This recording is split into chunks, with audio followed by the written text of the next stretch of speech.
সন্তানের মন ভেঙে গেছে বলে কার্তিক আসেনি, সেখানেই বিরাজমান আছে। আর সন্তান আসেনি বলে ভগবান শিব ও পার্বতী কিছু দূরে জ্যোতির্লিঙ্গ রূপে রয়ে গেছেন।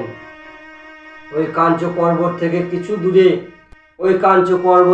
কিছু দূরে একটি জ্যোতির্লিঙ্গ আছে, যার নাম মল্লিকা অর্জুন, যেখানে ভগবান শিব ও মা পার্বতী বিরাজমান। সেই জ্যোতির্লিঙ্গ রূপে মা পার্বতী ও ভগবান শিব রয়ে গেছেন। আর সেখান থেকেই ভগবান কার্তিকের দর্শন দেখা করতে যায়। ভগবান শিব যায় অমাবস্যার সময়, আর মা পার্বতী দুর্গা দেবী জগৎজননী কার্তিকের সঙ্গে দেখা করতে যায় পূর্ণিমার দিনে। আর ভগবান কার্তিকের পূজা কখন হয়? কার্তিক পূর্ণিমাতে। আর সেই ভগবান কার্তিককে দেখা করতে গিয়ে রাগ ভাঙিয়ে আনার জন্য গেলেন।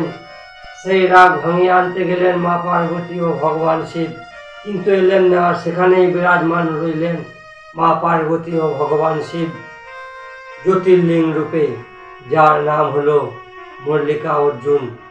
মল্লিকা অর্জুন সর্বপ্রথম ও 12টি জ্যোতির্লিঙ্গের মধ্যে প্রথম।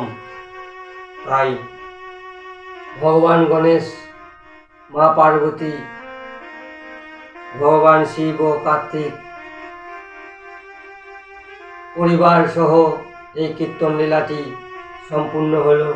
আপনারা ভালো থাকবেন, সুখে থাকবেন।